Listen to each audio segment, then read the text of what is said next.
Today I'm going to read portions of my book, The 12 Days of Christmas in Georgia, as a little celebration of the holiday season in Georgia. The 12 Days of Christmas in Georgia by Susan Rosson Spain, who is me, and Elizabeth Dulemba is my illustrator. The first day they go to the beginning of the Appalachian Trail, and they find the state bird, which is a brown thrasher, and a live oak tree, which is our state tree. And so on the first day of Christmas, my cousin gave to me a thrasher in a live oak tree.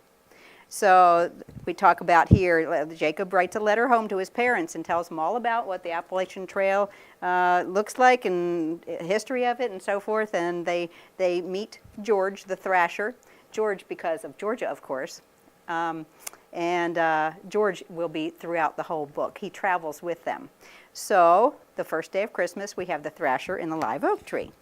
The second day of Christmas, they go to Dahlonega, where there was the beginning of the gold rush, even before the California one. And there is still gold in Dahlonega. So they visit the gold museum and they find out how much they would be worth if they were made of gold, close to $1 million. Yes. And then they actually pan for gold. And you can do this if you go to Dahlonega. So on the second day of Christmas, my cousin gave to me 2 pans of gold and a thrasher in a live oak tree. On the third day of Christmas, they go to Stone Mountain. And they learn all about the carving, how it was done, how long it took, how high it is, and the fact that you can park a school bus on the back side of the horse here. So on the third day of Christmas, my cousin gave to me 3 horsemen, 2 pans of gold, and a thrasher in a live oak tree. And this is Jefferson Davis, Robert E. Lee, and Stonewall Jackson that are carved on the mountain. On the fourth day of Christmas, they go to Martin Luther King Jr.'s boyhood home and learn about how he led the civil rights movement, and they see an exhibit called Children of Courage, where they find out that no matter whether you're a child or an adult, you can still make a difference in the world. So we have 4 doves. Doves stand for peace.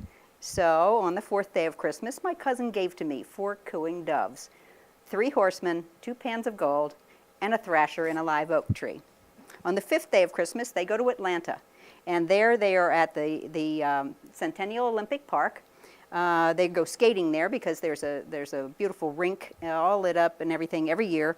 And they learn about the Olympics and how money was raised for the Olympics through the bricks. And you can walk on the bricks and find whoever, if you know anybody that did donations and so forth. And on the fifth day of Christmas, my cousin gave to me 5 Olympic rings. And you can see they're skating the rings. And George wipes out here he's not a very good skater. So 5 Olympic rings, 4 cooing doves, 3 horsemen, 2 pans of gold, and a thrasher in a live oak tree. On the 6th day of Christmas, they go to the Center for Puppetry Arts, also in Atlanta. There's a lot to do in Atlanta. And they see all kinds of cool puppets and Muppets. So some of Jim Henson's Muppets are there. There's a whole wing for Jim Henson's Muppets, including the Swedish Chef. He's there, the original. And then they go to the puppet workshop and make one of their own.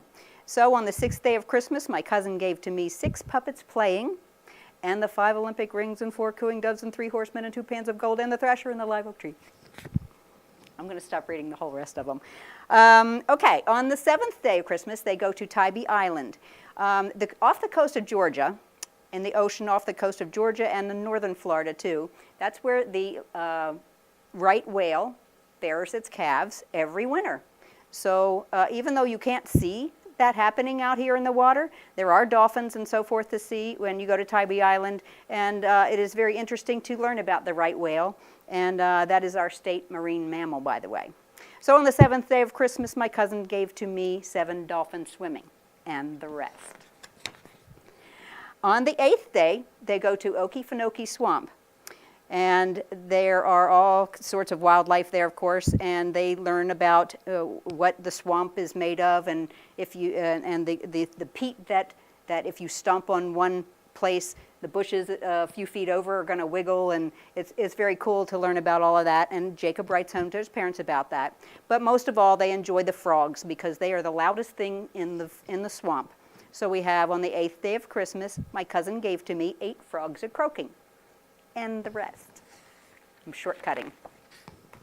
On the 9th day of Christmas, this is my favorite one in the whole book because it is about Habitat for Humanity. They go down to Americus, Georgia, and they go to the Global Village and Discovery Center and learn how Habitat helps families build their houses all over the world. And they see all different kinds of houses that Habitat builds. One of my favorites is the ones in India that are built with bars on the windows to keep the monkeys out. And Jacob said he wants to let the monkeys in, so it's kind of cute. But here they are operating the brick machine, where you put mud and straw and whatnot in there and press it down real hard, and when you release it, you have bricks. So on the 9th day of Christmas, my cousin gave to me 9 bricks for stacking, and the rest. On the 10th day of Christmas, they go to Callaway Gardens. And in the winter, the gardens are not so much what there is to see, but the butterfly house is wonderful. And it's there year-round, heated, and the butterflies are flying around. And if you wear red, they land on you.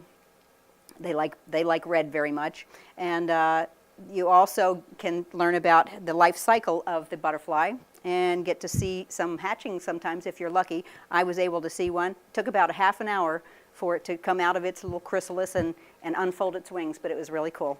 So on the 10th day of Christmas, my cousin gave to me 10 butterflies flitting, and all the rest.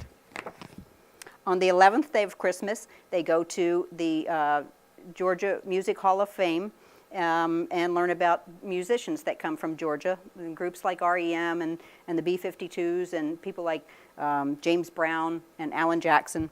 And they are now playing instruments that because you can sort of experiment with all the instruments they have there. And so there are 11 rockers rocking, and the rest.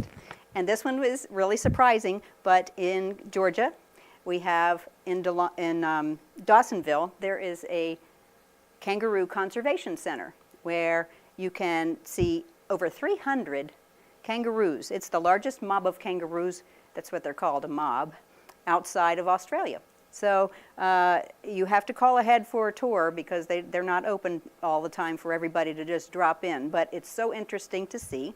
And you can come right up, the kangaroos come up to the fence, and there are wallabies and all other sorts of cool animals. But that climate is very much like Australia's in Dawsonville.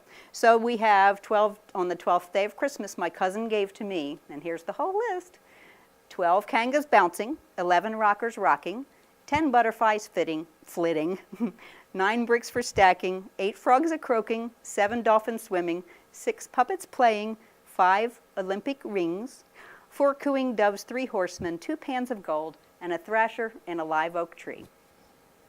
And then we can see them parading. Everybody's in there. I counted.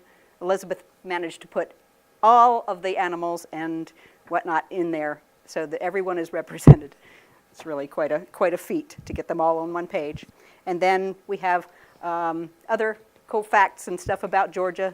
Famous people that came from here. Julia Roberts is from here, and authors and sports people and so forth. So all of this happens in Georgia. And if you come to Georgia, or you have someone visit Georgia from someplace else, you can show them all the cool things that are in Georgia. Thank you, and Merry Peachy Christmas.